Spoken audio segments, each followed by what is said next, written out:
और अत्यंत अद्भुत विमान पर बिठाकर जब वे शिवदूत कैलाश जाने को उद्यत हुए उस समय यमपुरी में बड़ा भारी कोलाहल मच गया। उस कोलाहल को सुनकर धर्मराज अपने भवन से बाहर बाहर आए।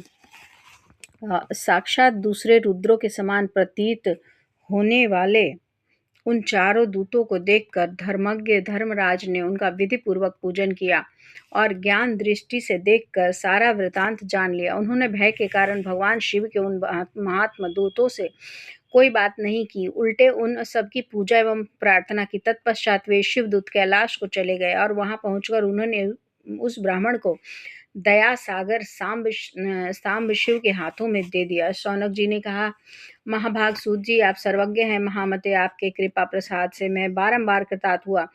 इस इतिहास को सुनकर मेरा मन अत्यंत आनंद में निमग्न हो रहा है। अतः अब भगवान शिव में प्रेम बढ़ाने वाली शिव संबंधिनी दूसरी कथा को भी कहिए। श्री सूत जी बोले, शौनक सुनो, मैं तुम्हारे सामने गोपनीय कथा वस्तु का भी वर्णन करूंगा, क्योंकि तुम शिव भक्तों में अग्रगण्य तथा वेद वेत्ताओं में श्रेष्ठ हो। समुद्र के निकटवर्ती प्रदेश में एक वास्कल नामक ग्राम है। वहां जहाँ वैदिक धर्म से विमुख महापापी द्विज निवास करते हैं। वे सबके सब बड़े दुष्ट और उनका मन दूषित विषय भोगों में भी लगा रहता है। वे न देवताओं पर विश्वास करते हैं न भाग्य पर। वे सभी कुटिल वृत्ति वाले हैं, किसानी करते हैं और भांति भांति के घातक अस्त्र शस्त्र रखते हैं। वे व्यभिचारी और खल हैं।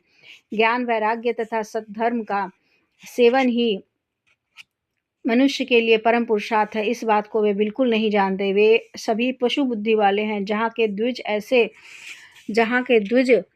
ऐसे हों, वहाँ के अन्य वर्णों के विषय में क्या कहा जाए। इस अन्य वर्णों के लोग भी उन्हीं की भांति कुत्सित विचार वाले, स्वधर्म विमुख एवं खल हैं। वे सदा कुछ कुकर्म में लगे रहते हैं, नित्य विषय भोगों में भी डूबे रहते हैं। वहाँ की सब स्त्रियां भी कुटिल स्वभाव की, स्वेच्छाचारिणी, पापाशक्त, कुत्सित विचार वाली और व्याभिचारिणी है। वे सद्व्यवहार तथा सदाचार से सर्वथा शून्य है। इस प्रकार वहां दुष्टों का ही निवास है। उस वास्कल नामक ग्राम में किसी समय एक विंदुक नामधारी ब्राह्मण रहता था। वह बड़ा अधम था, दुरात्मा और महापापी था। यद्यपि उसकी स्त्री बड़ी सुंदरी थी, तो भी वह कुमार्ग पर ही चलता था। उसकी पत्नी का नाम चंचुला था। वह सदा उत्तम धर्म के पालन में लगी रहती थी, तो भी उसे छोड़कर वह दुष्ट ब्राह्मण वेश्यागामी हो गया था। इस तरह कुकर्म में लगे हुए उस बिंदु के बहुत वर्ष व्यतीत हो गए। उसकी स्त्री चंचुला काम से पीड़ित होने पर भी स्वधर्म नाश के भय से क्लेश सहकर भी दीर्घ काल तक धर्म से